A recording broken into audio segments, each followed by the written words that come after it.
آج میں آپ کو ایک ایسی دنیا میں لے جانا چاہتا ہوں جہاں جادو حقیقی ہے، جہاں لوگ اپنے دماغ اور دل کی طاقت سے دنیا کو بدل سکتے ہیں۔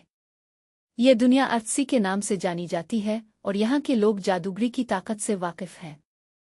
یہ کہانی ہے ایک نوجوان لڑکے کی جو اپنے جادوگری کے سفر کی شروعات کرتا ہے اور اسے زندگی کی سب سے اہم اشیاء سے روشناس کرایا جاتا ہے۔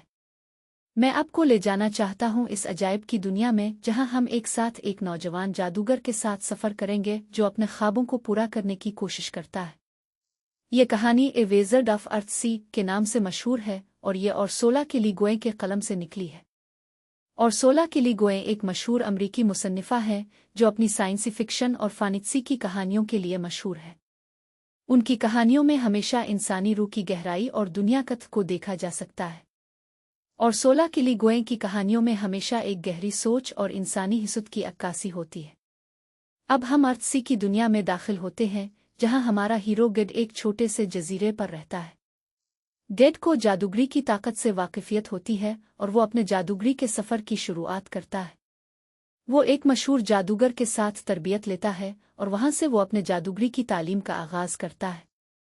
گیڈ کو اپنے جادوگری کی طاقت کا چلتا ہے اور وہ اسے استعمال کر کے اپنے خوابوں کو پورا کرنے کی کوشش کرتا ہے۔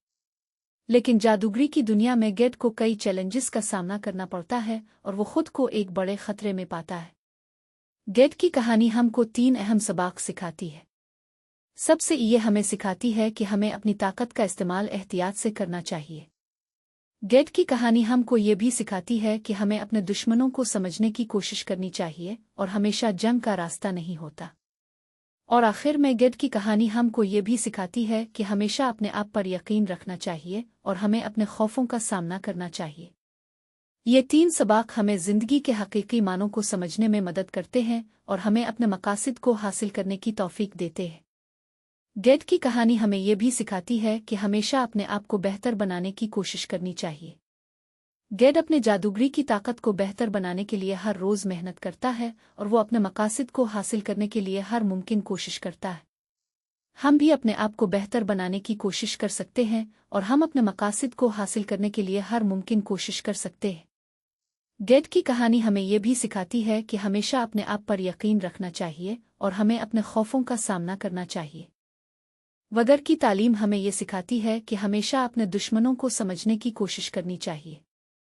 گیڈ اپنے دشمنوں کو سمجھنے کی کوشش کرتا ہے اور وہ ان کے ساتھ جنگ کرنے سے قبل ان کے نقطہ نظر کو سمجھنے کی کوشش کرتا ہے۔ ہم بھی اپنے دشمنوں کو سمجھنے کی کوشش کر سکتے ہیں اور ہم ان کے ساتھ جنگ کرنے سے قبل ان کے نقطہ نظر کو سمجھنے کی کوشش کر سکتے ہیں۔ جادوگری کی تعلیم ہمیں یہ بھی سکھاتی ہے کہ ہمیشہ اپنے آپ پر یقین رکھنا چاہیے اور ہمیں اپنے خوفوں کا سامنا کرنا چاہیے۔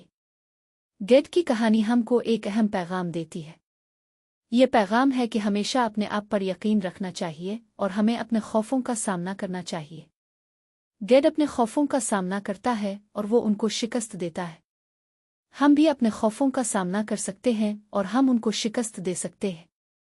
گیڈ کی کہانی ہمیں یہ بھی سکھاتی ہے کہ ہمیشہ اپنے مقاصد کو حاصل کرنے کی کوشش کرنی چاہیے اور ہمیں ہر ممکن کوشش کرنی چاہیے۔ آخر میں آپ کو گیڈ کی کہانی کے پیغام کو اپنے دل میں رکھنے کی دعوت دیتا ہوں۔ یہ پیغام ہے کہ ہمیشہ اپنے آپ پر یقین رکھنا چاہیے اور ہمیں اپنے خوفوں کا سامنا کرنا چاہیے۔ میں آپ کو اپنے مقاصد کو حاصل کرنے کی کوشش کرنے کی دعوت دیتا ہوں اور میں آپ کو اپنے آپ کو بہتر بنانے کی کوشش کرنے کی دعوت دیتا ہوں۔ گیڈ کی کہانی ہم کو ایک اہم سباق سکھاتی ہے اور میں امید کرتا ہوں کہ آپ بھی اس سباق کو سیکھیں گے۔